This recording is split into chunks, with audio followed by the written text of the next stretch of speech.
ফেসবুকে সবাই কন্টেন্ট বানায় এবং কন্টেন্ট বানিয়ে নিজের একটা পরিচিতি করতে চায়, অথবা যেটাকে বলে ফলোয়ার বাড়ানো, অনেকে বলে টাকা ইনকাম করা যাচ্ছে, যা যেটা করুক সেটাই করতেছে। আচ্ছা, বোঝা গেল।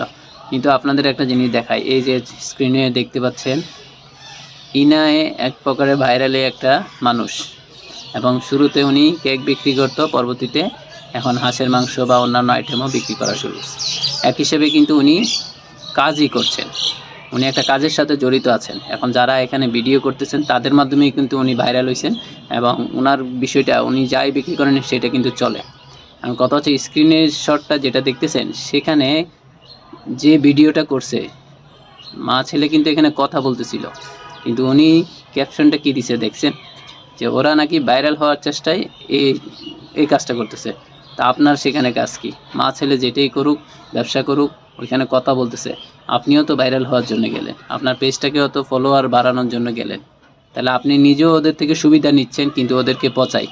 তাইলে এখন বলেন, যারা এই কন্টেন্টের মধ্যে দেখতেছেন, এই যে মা ছেলে, তারা খারাপ নাকি যে কন্টেন্টটা বানাতে গেছে, ভিডিও বানাতে গেছে, সে খারাপ? আপনারা কমেন্টে জানিয়ে যাবেন।